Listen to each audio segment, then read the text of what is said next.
The 2024 election will be greatly, greatly influenced by AI. That is my biggest prediction. Dude. And the Republicans will not be ready for it. They will be, I consulted with some of the Republican Party in the last election.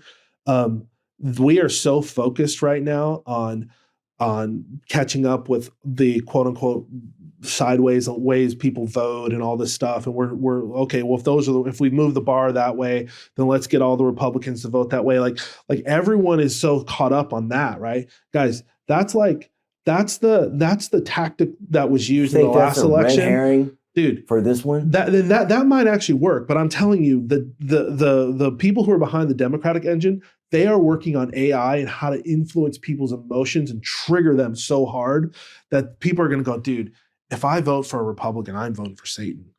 Like that is what the AI is going to trigger people. It is going to have you, because I'm telling you, what they're going to find, they're going to know your fears. They're going to know what you're scared of. They're going to know, and depending on where you live, what city you live in, what your local issues are. Like they know, like right now, I'm really like a fearful thing for me would be like if one of my children were to get kidnapped, right?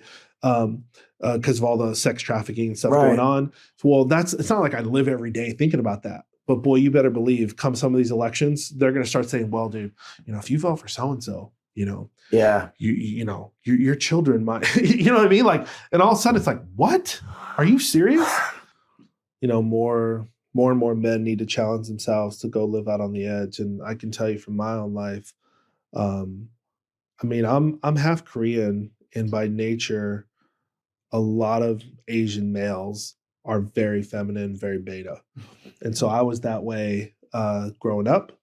You were? Very much so. Oh yeah. I don't know that I believe that. I believe you believe very that. Much so. Let me tell you an example. There was a time when I used to wear a dress. When my parents thought that I might be gay as a high schooler, because of how I would act or stand, or I'm believe it or not, like if you go to Korea and Seoul right now, it is very common that you'll see two young boys, 13 years old, walking down the street holding hands, girls holding hands, boys holding hands. They're not gay, but it's a way that they show friendship. Yep, is they held hands. So I've seen it. So they do. They're a little. I think Asians are a little bit more feminine, if that's what you want to call it. Doesn't mean that doesn't mean that's who God's called them to be, is a feminine, wussy man or whatever. But what I would say is, no matter where somebody is on that spectrum, you can train yourself to be a man. Because if you think that's changing somebody or changing who they are, it's not. Every young boy, does all kinds of weird things. I was also good at stealing. Doesn't mean I was, just because I thought when I was 8 or 10 that it was cool to steal, doesn't mean that I'm, God's called me to be a thief the rest of my life. You know what I mean? So if I thought that, it was cool to comb my hair every day, when I was probably 10 or 12 years old. Well, I probably learned that because, my stepmom, my dad wasn't around, so I'd watch my stepmom comb her hair all the time. What did your parents say that made you know that they thought you were gay? They literally said that one time. My stepmom literally told me that one time. She told me that, she wondered if I was gay or whatever. She asked you like in a hostile way, or did she No, she just asked one time. And then so it was hilarious because I never thought of that at all. But and to be honest, even when she asked, I never really knew what she was talking about. But as I got a little bit older, so I grew up in Seattle. So you have a very strong gay community up there. You have Queen Anne Hill. You have these are communities of mostly gay people, and so when we would go as like college age kids, we would go kind of to these restaurants and stuff and cultural events that they have. It would not be uncommon for like people to think that I'm gay. Yeah. Like when I was 18, 17, 19. And sometimes like I used to like to wear bracelets or certain type of chains or whatever, or hats, and I was just into stuff like that.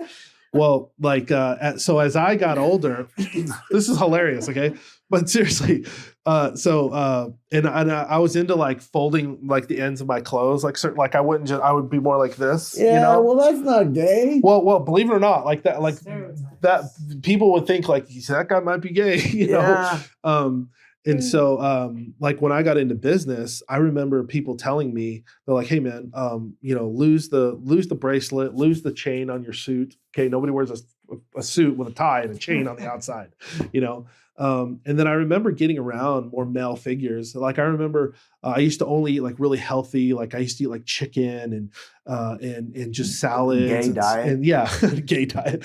And I'm just kidding, but no, seriously, No, I used dude, to gay eat. guys are some of the healthiest people I know. Yeah. I you. used to eat like that. And then I remember one of my good friends told me one time we were literally eating somewhere, and he goes, I want steak, I want meat. And then he goes, "Don't you eat meat?" Real? And I go, "Well, I'm eating chicken." What's the matter, James? And he's like, "Well, I'm just telling you, men, we eat meat. Like we eat steak, we eat beef, we eat, something with testosterone." And I literally, like, that was the first time I'd ever even thought about that.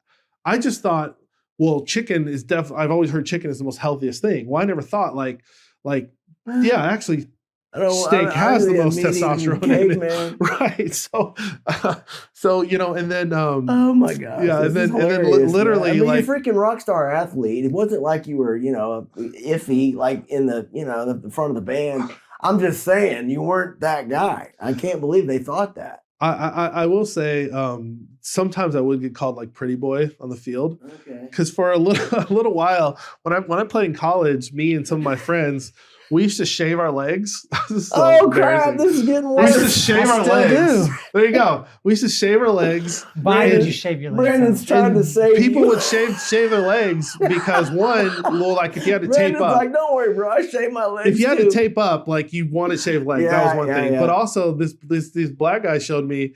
He's like, "Dude, your skin is more shiny, and you're seen more on the field when you have like just bare skin."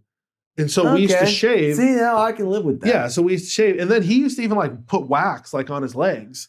And so gosh, anyway, this gets worse. It was hilarious. It was hilarious. But I can tell you that like when I came to Texas and started getting around a lot more real men, like I learned like what a man was. Well, you just adopted the.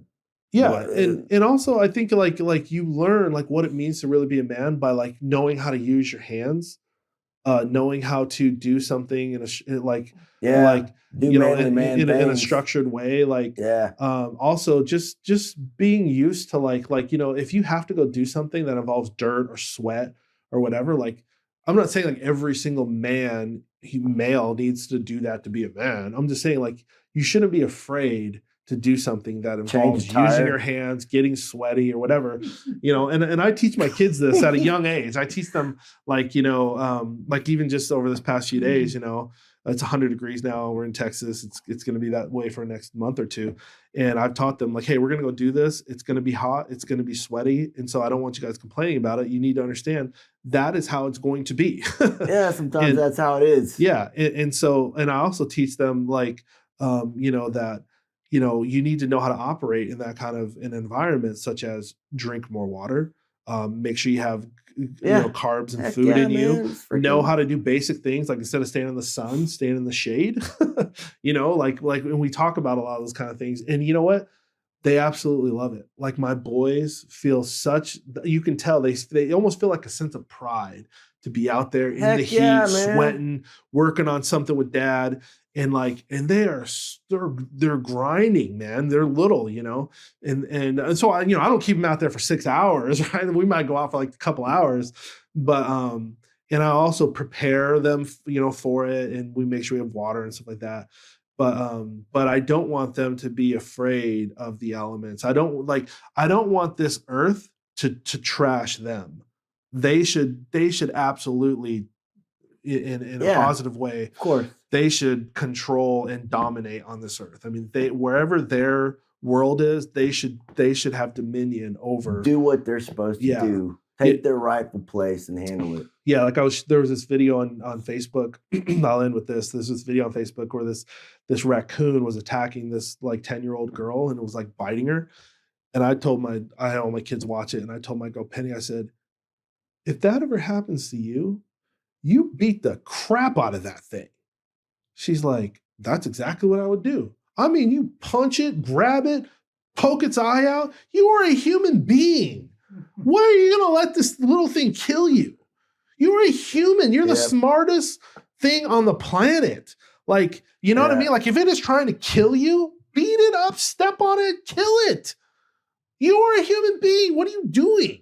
You know, like this is not like a soul going to heaven or hell. It's okay if you hear from PETA. You know, and so you know, and I remember growing up in Seattle, you'd always hear these like these hikers that would like their kids would get eaten by a bear or something, you know, and I'm like, are you kidding me? I will beat the crap out of a bear if it touches my kid. I'm not kidding. I'll punch him right in the face. Like that's like I'm not telling people to go around the mountains trying to fight a bear. The first thing I'm gonna do is try to get away. But if it's like got one of my kids, you better come on, man. I'm a human being. Okay, you're a bear. I'm a human being. I will punch the crap out of you and knock you out. I know I'm probably gonna get tore up. I might die, but I'm not. You're not gonna run. Yeah, I'm not gonna let it kill my kid. You got to be kidding me. Right. So I have no doubt. None. I might have had a question in the 10th grade, but now I know. But I said all that to say that can be learned. Yeah. I learned to become that person, Absolutely.